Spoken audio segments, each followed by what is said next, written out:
Welcome to Jordan Drew, the Sports Crew, the EWC breakdown for March 15th, 2022. 2 days away from the Brilliant and Roncalli state games at the Kohl Center. So that's going to be a lot of fun. No Jordon Lawrenz on this breakdown. It's myself and Robert Shimmick yet again taking over. We got a lot of good stuff to talk about. Robert, how you doing today? I'm good. Ready for a big week. Yeah, we had that late episode. We had to do that emergency podcast, and we got a lot of good feedback on it. So thank you guys for that. But let's talk now. This breakdown got a lot more interesting because earlier during Monday, we did see the Eastern Wisconsin Conference all conference team released. So we got some good stuff to talk about. But overall, we'll get right into the list here, and then we'll talk about those Thursday matchups for both of those squads. But let's get right into it here. Let's start with the all-conference team. We'll start in the first team. I'm going to read them, and then Robert and I will talk about the 5 names I read. Luke Pout's no surprise. He's a senior, and then he got unanimously voted on. Jeremy Lorenz as well, unanimously. Pierce Arns, unanimously. And then Cole Hovey and Grant Mons. So it's Roncalli, Brilliant, Kiel, Valders, Kiel. So 2 Kiel Raiders get on. Cole Hovey gets on to represent Valders. And then, of course, Lorenz and Pouts get on as well. Robert, initial reactions of this first team, I thought it was not a surprise.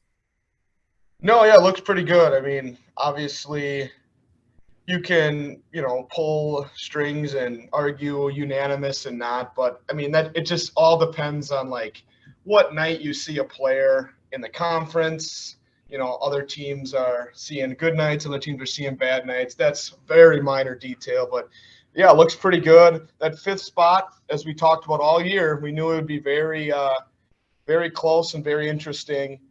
Who got it? I mean, hey, Grant Mons averaged 15.3 rebounds, so he definitely deserved to be on there. I knew it would be close with a couple guys, but yeah, that's what it ended up in. It looks pretty good. I agree. And yeah, the whole unanimous thing, not being unanimous, I think Cole Hovey should have been a lock as unanimous. I'm very shocked he was not. So questioning, how that happened. But at the end of the day, he still made it the first team. So, oh well. And yeah, Grant Mons ended up being that 5th guy. We kind of threw him in there and said, that's probably going to be who it is as a front runner. Threw in some other names, and those guys ended up on the second team, like Geiger, Holly, Olson. Those guys we suggested. And let's get right to the second team then. So we got 2 Brilliant, 1 Chilton, 1 Valders, 1 Roncalli. Reese Stengel of Roncalli gets to the nod. Jackson Olson of Valders. Max Miller of Chilton. Caden Holly of Brilliant. And then Grady Geiger of Brilliant. So this second team, there is, Reese Stengel is the second team. I was thinking, Braden Yonda might have gotten that nod over him. I thought maybe we switch those two, and we'll talk about Yonda being an honorable mention. But maybe with Stengel being the senior, he gets the nod. Robert, what did you think? Was Stengel over Yonda? What were your thoughts on this second team? Yeah, I know. I like Reese Stengel on the second team. I really think he's their second best player. Him and Yonda are very close. They both kind of do the same thing. Just really, really good defenders, really good glue guys, great teammates. But I think just Reese Stengel's ability to shoot it a little bit better from beyond the arc, I think, and to score a little bit more, I think that put him over the edge just by a hair. And like you said, like I stated previously, it's all about what players do on any given night against you. And so that's what probably made the coaches vote that way. And yeah, other guy, Max Miller, good to see a Chilton guy on there. Some people might be surprised, just we haven't talked much about him during the year, but he really finished strong. Like he had 6 20-point games in the last 10 games, really finished strong. And, when you're the best player on your team, you deserve to be in that, second team. And he's much easier to be voted on a second team than a third Roncalli guy or a third or fourth Brilliant guy. It's an easy argument to make. Okay, the best player from the 5th team or the 4th best player from the 2nd or 1st team. So that's what kind of where I am there. But yeah, it looks pretty good. I'm guessing Parker Brown and Yonda were probably the next 2 in. Yeah. But yeah, Jackson Olson, no surprise there. He's easily a top 10 player. And yeah, I think that's pretty accurate too. I think that's That's a good way to put it. Really good to see, a guy from Chilton make the list. And let's talk honorable mention then, and then we'll look over it again as a whole here. So Parker Braun gets the nod in his honorable mention. And then Henry Schnell represents New Holstein there. Braden Yonda, honorable mention. Mason Myers of Alders, we've talked a lot about him this year, gets the nod as an honorable mention as well. Alex Breckheimer of Chilton. And then Ryan Fisher to round it out. I think this is okay. I'm really glad Mason Myers got on there. I thought that was well-deserved. Alex Breckheimer as well. What did you think? Henry Schnell getting on there.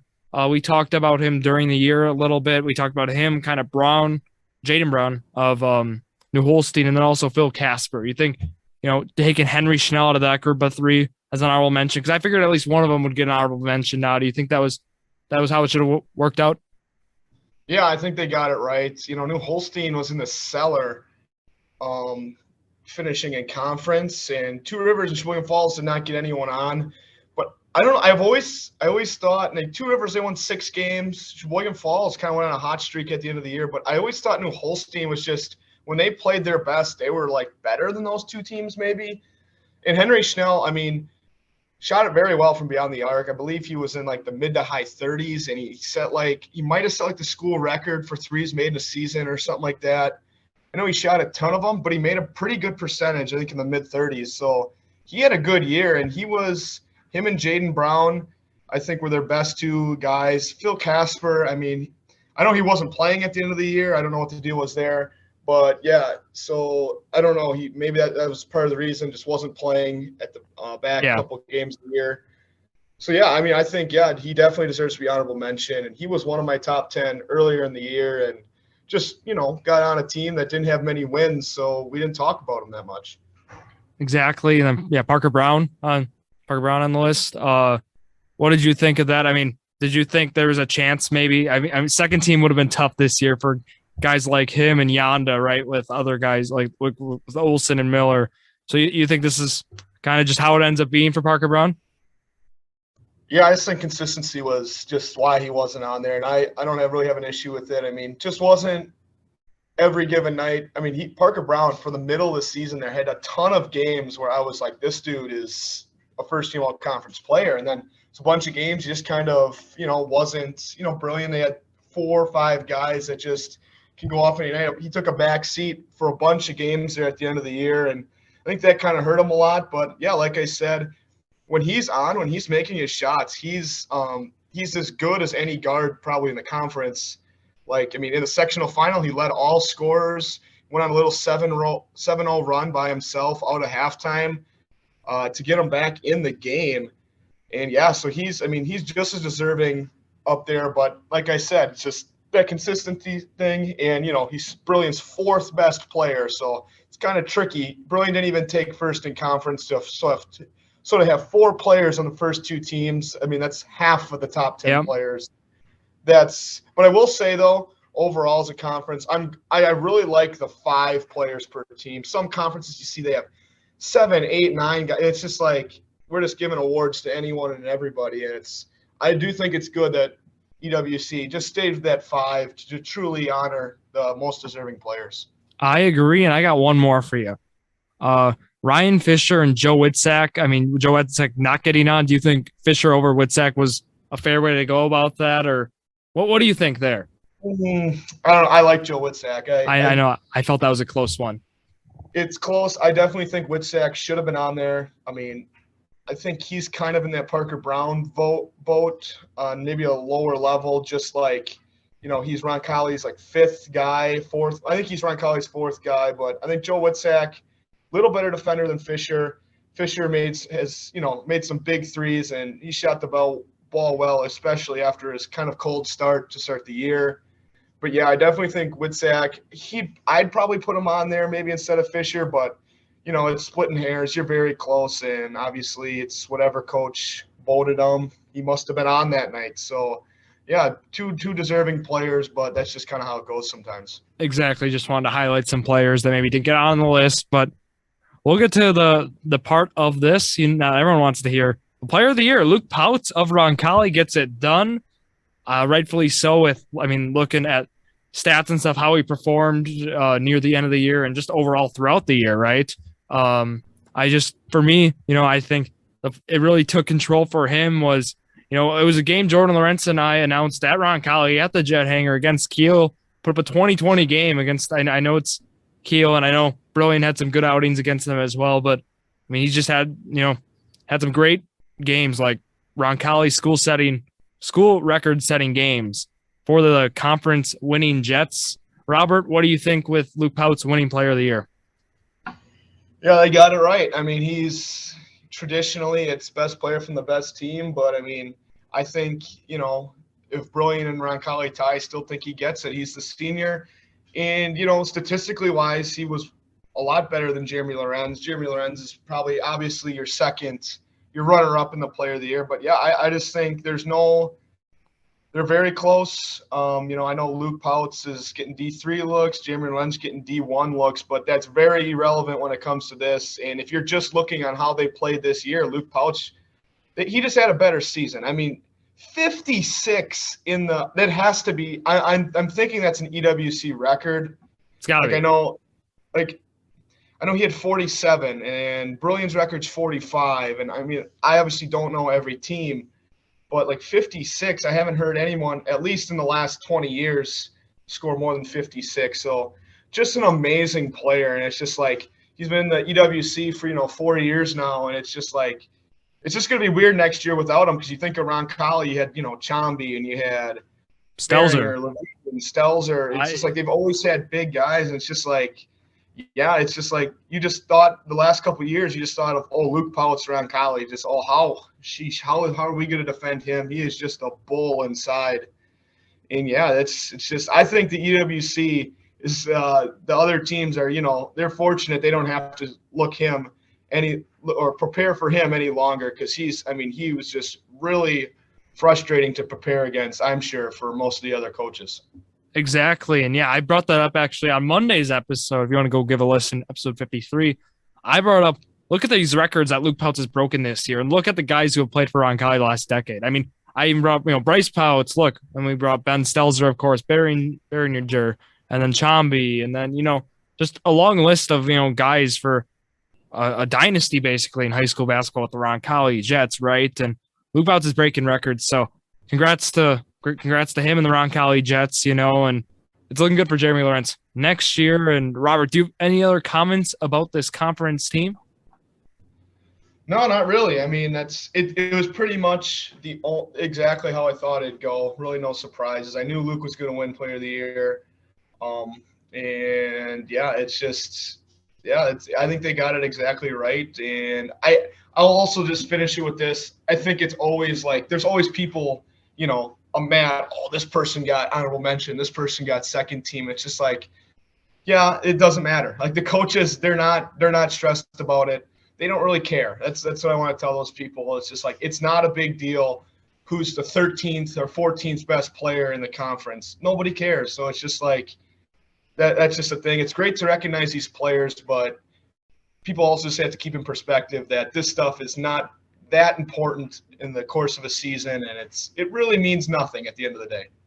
True. Yeah. And that's just how it is. But yeah, they got the player of the year right, and they got, the first team right, and they got I think they got everything right. So to the most part, right? So with that, let's move on to Thursday's games. Robert, how excited are you?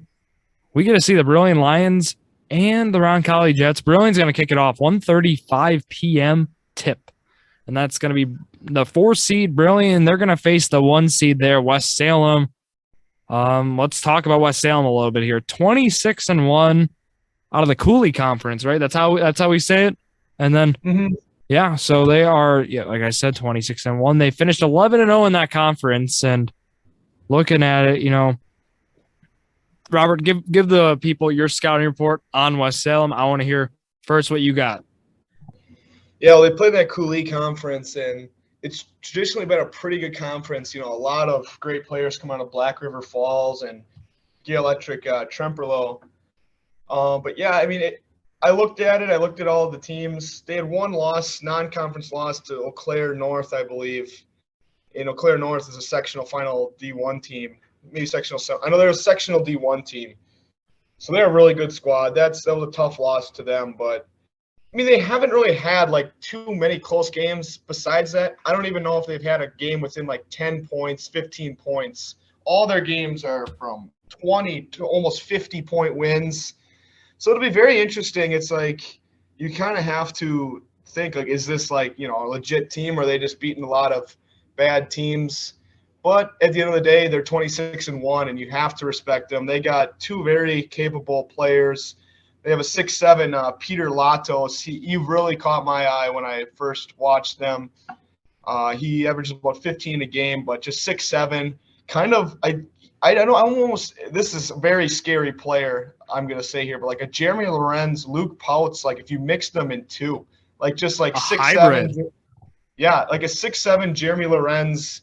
When he's driving, he's got the big arms, big legs, can finish. And then, but he's a lot strong. He's really, really strong. And a lot of times we'll just play bully ball, like especially on the offensive rebounds. And he's out of control a lot of times, but it's just he's so effective on getting those putback rebounds. Very, very strong player. So I think, he's kind of like a hybrid Luke Pouts and Jeremy Lorenz, as scary as that sounds. But yeah, he's a very good player. Then they got Kopanek, a guard, shoots it, I believe, around 40%.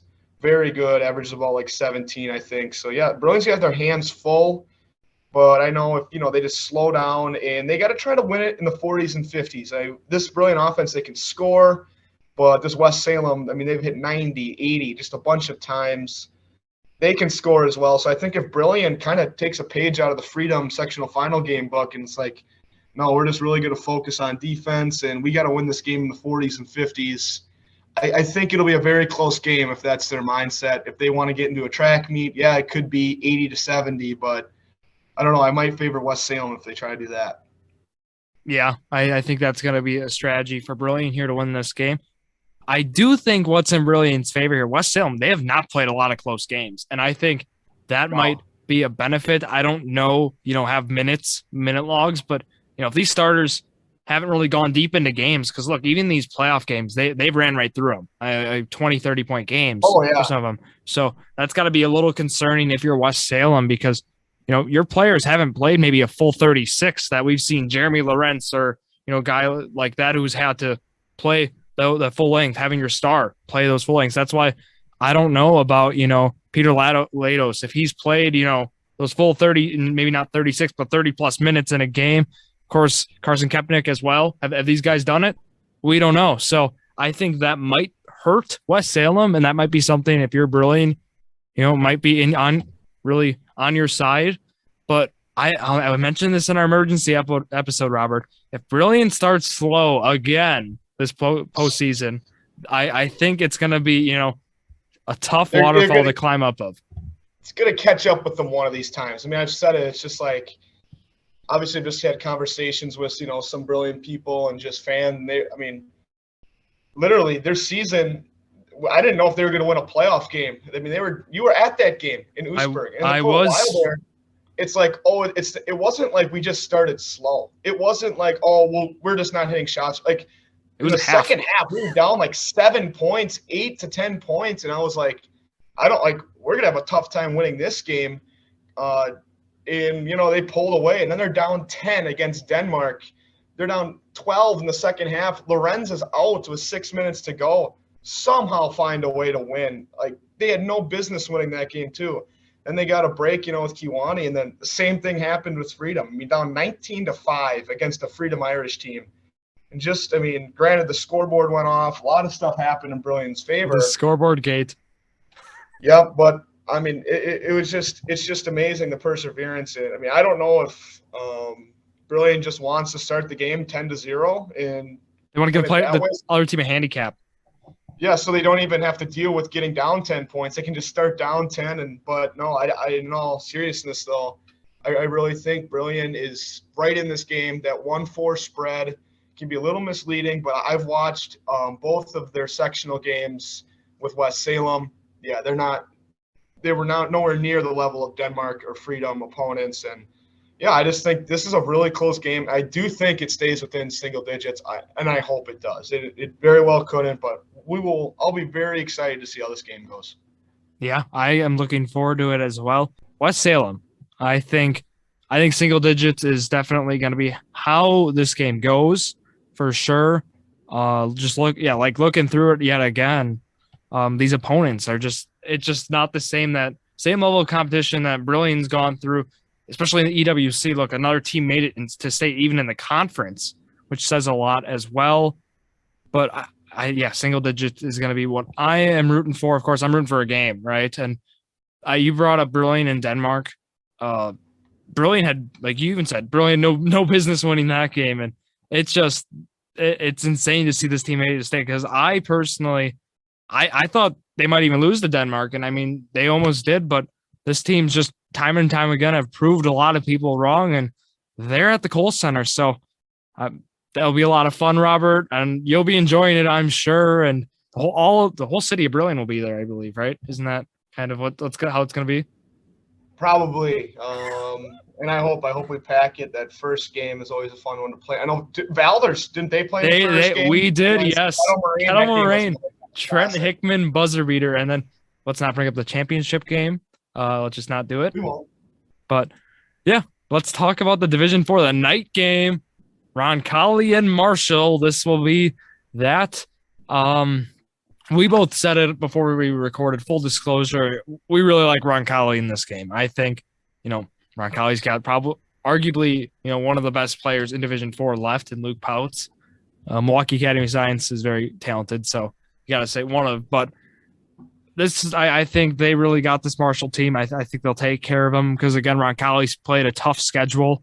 Again, in the EWC, right, a Division 4 team playing D3 squads usually goes well for the state tournament, getting them that good competition. Plus, they've had really good non-con games throughout the year. But, Robert, what's the scouting report on this Marshall squad? They come out of the Capital North Conference, and, New Glarus is in their conference. A team we saw Roncalli have trouble with a couple years ago. But we won't talk about that. Marshall finished 6-4 in their conference. And, Belleville, I'm guessing they're D3 because they're 9-1. They won the conference. But, yeah, so, Marshall, obviously, they took care of Luther, only gave up 14 points in the first half in the sectional final at Baraboo. And they scored 40 in the second half to really just run away with that game. Averaging 62.8 points per game, 22-6.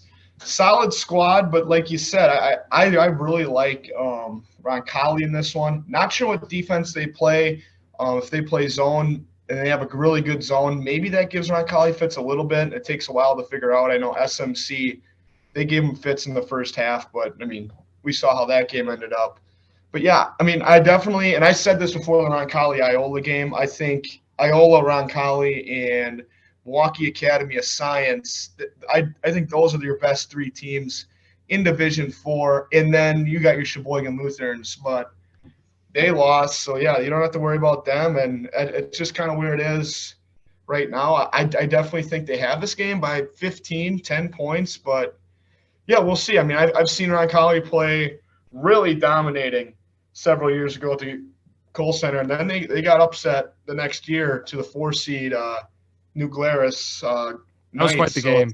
Yeah. Yeah, it's just very interesting. You never know how they're going to play. I know Luke Pouts does have experience on the Kohl Center floor, and that it does help more than people think, just with the depth perception and everything. So, and that was pre-COVID, long time ago. But yeah, I definitely think Roncalli pulls this one out. I like Roncalli in this game as well. Just want to point out here, Marshall, they did play Partyville. They played them at Pfizer Forum on December 15th. That's pretty cool. Wednesday night game at Pfizer. So Yeah, they've played in a pretty big venue as well this year. So I'm looking forward to this game. But, yeah, Roncalli will definitely have this one on the TV for sure. Robert, will you be at this game? Yeah, I definitely probably will be. I'll be in Madison all day. I kind of never know, if Brilliant wins. Obviously, you never know what the itinerary is after the game. Not exactly sure yet, but I definitely think I'll be around for this one. And yeah, I'll probably be, I'll be reporting it as it's played. So should be a fun one to watch. And we're trying to get you that media pass so you can really have the inside scoop, courtside. I actually looked it up today, what I'd have to do, and it said one of the first things it says, media pass will not be allowed to news or whatever reporters that just cover one team or a specific number of teams. So that's unfortunate. I'm guessing I will be denied, but yeah. Next year's another year. That's what I can say to that. One day we'll have you on the courtside floor covering the EWC squads. Hopefully more at state, of course. But yeah, we're looking forward to some good championship game Saturdays. I will be at state Friday and Saturday, so I'll be covering it on the Twitter, JD Sports Pod. I'll be posting EWC stuff as well. Make sure we get some good content out. And of course, Robert will be posting scores and such on Instagram at EWC_sports. Make sure to follow that. But yeah, Robert, do you have anything else to wrap up this episode? No, I mean, I would say it's up to this point, yeah, pretty now that I know the girls just came out too, so I'm guessing we'll have another episode on that coming up here too. But yeah, pretty good year for the most part for the EWC now that the all conference teams fully came out, and yeah, we still got 2 playing, so let's play 4 more games, let's hope. Yeah, I agree. Let's do it for the EWC. But now just to talk about scheduling before this episode ends. Around next week, I'm hoping we can get that EWC final stuff in, the regular season. I guess the full season recap for both boys and girls will hopefully come out. And then, yeah, we'll still be talking about the girls all-conference squad. And that'll wrap up everything then for the basketball season in the Eastern Wisconsin Conference. And then we got spring sports, so we'll see what the breakdowns. Maybe we get Jordon Lawrenz on reading some baseball scores and softball scores. Talk maybe about some track results, maybe some records being broken, all that good stuff, right? So, yeah, with that, thank you all for listening to yet another episode of Jordan and Drew, the Sports Crew, the perfect podcast.